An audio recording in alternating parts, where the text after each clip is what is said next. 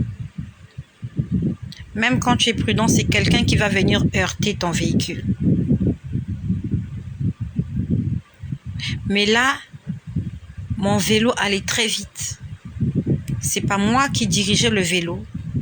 Et honnêtement, s'il fallait faire un choix entre les deux voies, j'aurais préféré l'autre voie. Mais l'autre voie où les gens étaient ils se croyaient en sécurité. Non, mais pas ils se croyaient. Ils sont en sécurité. Leur véhicule est en sécurité. Ils sont sur la bonne voie. La voie est bitumée. Mais ils n'avançaient pas. Ils étaient bloqués. Ils étaient stationnés. Et moi qui étais du mauvais côté, sur la mauvaise voie, en train de rouler sur du bois, il fallait que j'aille vite. Et j'allais vite. Et on me demandait d'être prudent. Ne compare pas ta vie avec celle des autres. Peut-être que les autres te semblent être plus heureux que toi. Et que toi, tu as peut-être une vie archaïque, tu as une vie pas très belle. Peut-être que tu n'es pas dans les conditions que tu aimerais avoir. Eux, ils sont sur une voie bitumée. Il n'y a pas de secousse. Ils peuvent aller vite. Et toi, tu dois rouler, tu dois marcher sur des arbres. Et si tu es à pied, tes chaussures vont s'user. Et non seulement que tu dois marcher sur des arbres, sur des écorces, mais il y a le danger parce que il n'y a pas de garde-fou. Il n'y avait pas de garde-fou sur cette voie. Il y a le vide, il y a un ravin. Ça veut dire que si je ne fais pas attention, je tombe, je me fais mal ou je meurs. Eux, de l'autre côté, ils sont nombreux, ils peuvent avoir de l'aide, ils ont des garde-fous. Mais Dieu te dit, ta voix n'est pas la voix des autres. Ta vie sera peut-être pas aussi agréable pour les autres, mais toi, tu vas avancer. Ça ne sera pas agréable, mais tu vas avancer. Tu vas aller vite. La vitesse dépend de moi. C'est Dieu qui me parle. La vitesse dépend de moi. Ça ne dépend pas de toi. Mais toi, je te demande juste de faire attention. Je vais t'amener très vite. T'inquiète pas. La vitesse, c'est moi qui la contrôle. Mais toi, sois prudent. Pour ceux qui m'écoutent, pour ceux qui sont connectés, je vous ai dit que il y a de cela 2 ou 3 semaines, le Seigneur m'a parlé de prudence. J'en ai parlé. Et j'aimerais te dire que lorsque Dieu commence à t'enseigner sur quelque chose, il va terminer l'enseignement. Et ça peut arriver que Dieu t'enseigne sur une chose, mais à long terme. Le Seigneur est en train de m'enseigner petit à petit. Il a commencé, au départ, j'ai pas compris. Quand il a parlé de prudence, j'ai cru que c'était une amie qui était décédée. Parce qu'on est venu m'annoncer que Prudence est décédée. Elle s'appelle Raïssa Prudence. Mais ce jour-là, on n'a pas dit que Prudence est décédée. On a dit Raïssa est décédée. Et je me suis mise à pleurer. J'ai pleuré, mais amèrement. En fait, j'ai même prié pour elle. Je me suis dit, qu'est-ce qu'elle est devenue? Le Seigneur, quelque temps plus tard, il m'a dit, c'est pas Raïssa qui est décédée. Donc, j'aimerais te dire que Dieu peut te parler en parabole. Dieu peut te parler de façon codée. C'est pas parce que Dieu t'a dit que c'est Raïssa qui est morte que tu vas commencer à aller sur les réseaux sociaux. Raïssa, non. Il y a un message peut-être caché derrière ce message. Et si tu sors de la présence de Dieu, tu n'auras pas toutes les informations concernant ce message. Tu dois rester dans la présence de Dieu. Ça va prendre le temps que ça prendra. En combien de temps Dieu va te décoder ce message, va te l'expliquer, je ne sais pas. Mais tous les jours, il va t'expliquer. Et je ne suis pas sortie de la présence de Dieu. Quelque temps plus tard, le Seigneur m'a dit, c'est pas Raïssa qui va mourir, c'est pas Raïssa qui est morte. Mais tu dois faire attention que ta prudence ne meure pas. Ça veut dire, Dieu me disait, ne perds pas la prudence. Donc c'est comme si le Seigneur me disait, fais attention, veille sur toi, fais attention. Même si tu es sur la bonne voie, tu es sur le bon chemin, fais attention. Même si tu es dans la providence de Dieu, que ce travail-là, c'est Dieu qui te l'a donné. Ce mariage, c'est Dieu qui te l'a donné. Cet argent, c'est Dieu qui te l'a donné. C'est Dieu, oui. Ça ne veut pas dire que tu dois exclure le contrôle et la prudence. Tu dois avancer avec prudence. Pendant que je parle, je me rappelle de l'histoire des enfants d'Israël. C'est pas ce que je voulais dire. Oh Jésus. Je me rappelle de quelque chose que les enfants d'Israël ont vécu. Nous allons lire ça tout à l'heure. C'est dans Deutéronome. Dieu leur demande. J'espère qu'on est de retour. Parce que généralement, quand je suis les vidéos, après, il y a des parties où j'ai parlé qui ne sont pas visibles. Est-ce que je suis de retour? Le Seigneur est en train de nous parler de la prudence. Faire attention. La prudence à nos âmes. La prudence à notre bouche. Ok, je suis de retour. Merci Marielle. Les enfants d'Israël, Dieu leur demande de passer à côté d'un pays. C'était le pays, je crois, de Séhir. Nous allons lire ça tout à l'heure. Et cette contrée avait été donnée aux enfants d'Ésaü. Isaac avait 2 enfants, des jumeaux.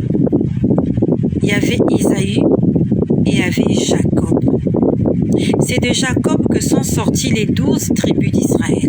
Nous connaissons cette histoire, comment Jacob a volé le droit d'aînesse et il a volé la bénédiction qui revenait à son frère. Quelques siècles après, les descendants de Jacob, donc les 12 tribus, se retrouvent en captivité en Égypte. Nous connaissons l'histoire, comment Dieu les a sortis. Là, ce ne sont plus les enfants de Jacob, on les appelle les enfants d'Israël, parce que Dieu avait changé le nom de Jacob en Israël. Les enfants d'Israël, les 12 tribus, sortent d'Égypte. Ils sont en train d'aller à la terre promise à Canaan. Mais ils n'oublient pas que leur ancêtre avait un frère qu'on appelait Ésaü. Donc Ésaü, ce sont leurs proches parents. Ils ne sont plus ensemble, ils ont été séparés. Mais Dieu leur dit, vous allez passer à côté des enfants d'Ésaü. Mais Dieu leur dit, ils vous craindront, mais soyez sur vos gardes. Israël est le peuple élu de Dieu. Pourquoi c'est Israël qu'on a élu? On n'en sait rien, mais c'est comme ça. Ils sont en train de marcher vers la terre promise. Dieu est avec eux. La main de Dieu agit avec eux.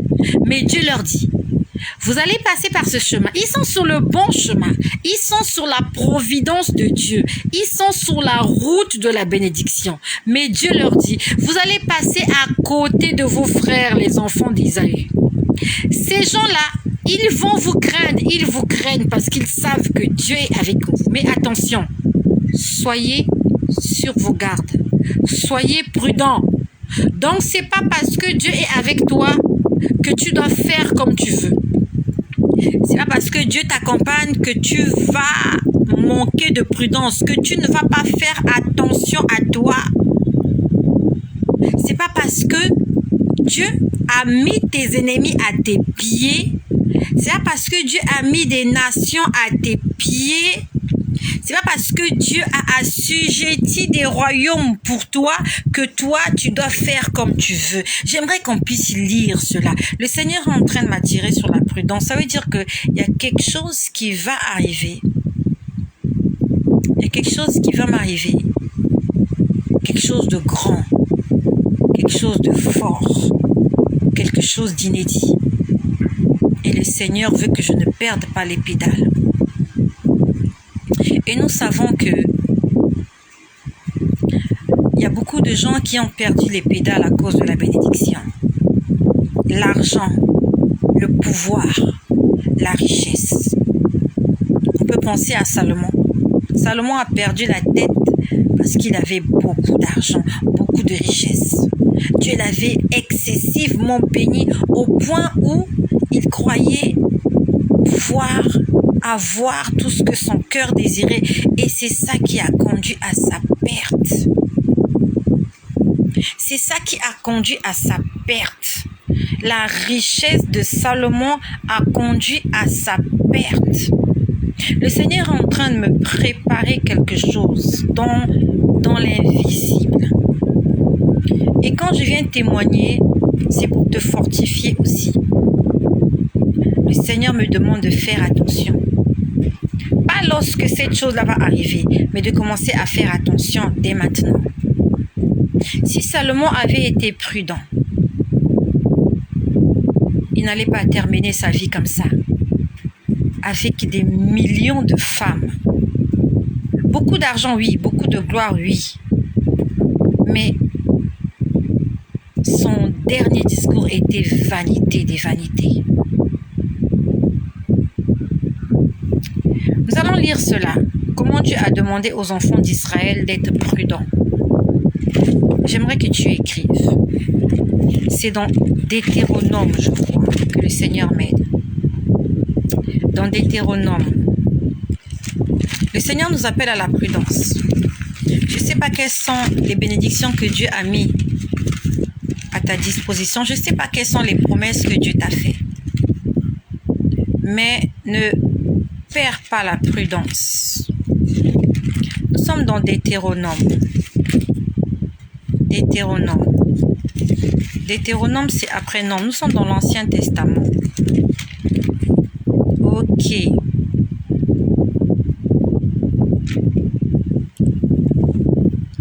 Nous sommes dans Deutéronome. Il y a quelque chose de bon. Quand Dieu te parle de prudence, ça veut dire qu'il y a quelque chose qui va arriver. Et que si tu ne fais pas attention, cette chose-là va provoquer ta chute, ton déclin. Mais il y a quelque chose de bien qui va arriver. Nous sommes dans Deutéronome au chapitre 2. Au verset 2. Merci d'écrire. Deutéronome chapitre 2 à partir du verset 2. Nous allons lire le verset 2 jusqu'au verset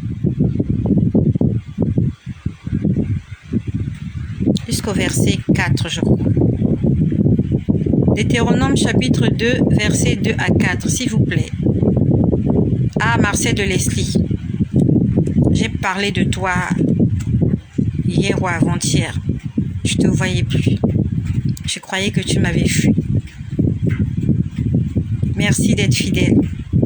Marcel de Leslie, rayon du soleil, merci pour votre fidélité. Beaucoup de gens m'ont lâché, mais vous êtes toujours là. Que le Seigneur te bénisse, Marcel. Que le Seigneur bénisse notre petit garçon. Deutéronome 2, verset 2 à 4. Il est écrit ceci. Les enfants d'Israël sont en route pour Canaan. Alors j'aime bien. On dit, l'Éternel dit, vous avez assez suivi les contours de cette montagne. Donc ça faisait longtemps qu'il tournait au même endroit. Et Dieu est en train de parler à quelqu'un. Et la première personne à qui Dieu parle, c'est aujourd'hui, c'est d'abord moi. L'Éternel leur dit, vous avez assez suivi les contours de cette montagne. Donc ça fait longtemps que tu tournes en rond. Tu tournes en rond. Au lieu de te diriger vers ta bénédiction, ça fait longtemps que tu tournes là. Tu ne fais que voir les contours de cette montagne. Dieu dit assez. Tu es assez resté à cet endroit. Tournez vers le nord. Donne cet ordre au peuple. Ça, c'est Dieu qui parle à Moïse. Et Dieu est en train de me parler. Ça fait longtemps que cette situation-là, que tu es en train de vivre ça. Tu as trop vécu ça. Ça fait longtemps que tu es là. Au lieu d'avancer, au lieu d'aller à gauche, à droite, tu fais que tourner. Dieu a une parole pour toi ce matin. Tu as trop mis du temps dans cette situation. Allez, va vers le nord. Tourne-toi, va vers le nord. Tu as assez duré. Tournez-vous vers le nord. Donne cet ordre au peuple. Après, il dit, vous allez passer à la frontière de vos frères, les enfants d'Ésaü, qui habitent en Séhir. Ça veut dire que pendant que tu vas là, tu vas rencontrer des gens que tu connais. Et Dieu leur dit, ils vous craindront. Ce sont tes frères, ce sont des gens que tu connais. Ils te craignent, même si tu as tourné longtemps autour de cette montagne, même si tu es resté longtemps dans cette situation. Les peuples environnants, ils savent que Dieu est avec toi. Même si tu as stagné dans cette situation pendant longtemps, les nations qui t'entourent, les gens qui t'entourent, ils savent que Dieu est avec toi, même si tes histoires sont bloquées. Il y a des gens dans le monde invisible. Il y a les gens dans le monde spirituel qui savent que même si tu es bloqué, ça fait des mois, des années, ils savent que Dieu est avec toi. Et Dieu te donne une parole aujourd'hui. Il te dit, tu as assez duré dans cette situation. Va vers le nord. Tu vas rencontrer des gens que tu connais. Mais ces gens-là te craignent. Donc Dieu te dit déjà, ils te craignent. Ta vie est bloquée, mais il y a des gens qui te craignent. Ils ne peuvent pas te toucher. Ils ne peuvent pas s'avancer. Toi, tu es bloqué dans ton coin. Ils savent que tu es bloqué. Mais Dieu ne leur permet pas de venir te faire la guerre là où toi tu es bloqué. Et Dieu dit, ils vous craindront, mais soyez bien sur vos gardes. Ils te craignent, ils savent que Dieu est avec toi. Tu es sur le bon chemin. Là où tu es en train de partir, c'est Dieu qui t'a sorti de cette situation. Tu as stagné longtemps devant la montagne là, devant le piège, devant ce trou là. Dieu te montre le chemin à suivre. Tu sais que le chemin que Dieu te montre là, Dieu t'accompagne. Il est non seulement avec toi la journée comme une colonne de nuée, mais la nuit, il t'accompagne comme une colonne de feu. Il te fait passer à côté de tes ennemis, qui sont en même temps tes frères. Il te dit que ces gens-là te craignent. Ils ont peur de toi. Mais Dieu te dit, sois sur tes gardes. Fais attention. Ne baisse pas la garde. Continue ton chemin, mais sur tes gardes. Parce qu'ils peuvent te poignarder dans le dos. Et pendant que je pense à ça, pendant que je parle de ça, je pense aussi à l'histoire des enfants d'Israël. Quand ils sont allés tuer des gens à Sichem.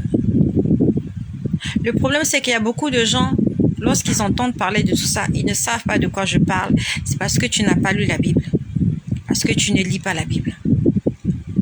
Lorsque Jacob a quitté Laban, il est allé vivre près de Sichem, à la porte de Sichem. C'était une ville. Et quand il est arrivé à la porte de Sichem, Jacob avait une fille. Il avait une fille. Donc de ses 12 garçons, il avait une fille qu'on appelait Dina. J'espère que tu connais l'histoire. Alors Dina, il y a un jeune homme qui tombe amoureux de Dina. Dina, c'est la fille de Jacob. Jacob qu'on appelle aujourd'hui Israël. Il tombe amoureux d'elle, il la prend, il l'amène chez elle et il abuse d'elle. Et il la garde chez elle. Il voulait la prendre comme femme parce qu'il l'avait aimée. Donc, il a connu Dina sans passer par le mariage. Et quand les frères de Dina la prennent, sur les 12 frères, il y a 2 frères qui se lèvent, qui étaient furieux, ils étaient en colère. Parce qu'on avait abusé de leur sœur. Ils se sont mis en colère, Siméon et Lévi. Voilà comment les habitants de Sichem, plus précisément le père de ce garçon qui était tombé amoureux de Dina. Beaucoup de gens me posent la question, oui, c'est écrit où? On va chercher ça, c'est dans Genèse. Le problème, c'est que toi, tu aimes seulement lire les passages là où on parle de bénédiction. Il faut aller lire les histoires. C'est dans Genèse, où les enfants d'Israël, Siméon et Jacob, ils parlent avec le père de ce garçon-là. Cet homme-là, c'est un homme respecté. Je crois que c'était le chef de Sichem. Je crois que c'était le roi, si je ne me trompe pas. Donc, il vient vers les enfants d'Israël pour leur dire, « Mea culpa, nous avons pris Dina. » C'était le père du garçon. Il dit, mon fils aime votre fille. Mon fils aime votre fille et nous voulons la prendre en mariage. Demandez-nous tout ce que vous voulez. Nous allons épouser Lémon. En même temps, je suis en train de chercher pour que tu ailles lire l'histoire. Pour ceux qui vont croire que je suis en train d'inventer. Pour ceux qui connaissent, donnez-nous les références. Moi, je suis en train de chercher. Je sais que c'était le roi de Sichem. Hein? Je sais que c'est dans Genèse. Donc, ok, Dina et Sichem, c'est dans Genèse 34. Genèse 34. Donc, le jeune homme aima la fille. Il était fou amoureux. Lui, il dit, moi, c'est Dina. Moi, je vais épouser Dina.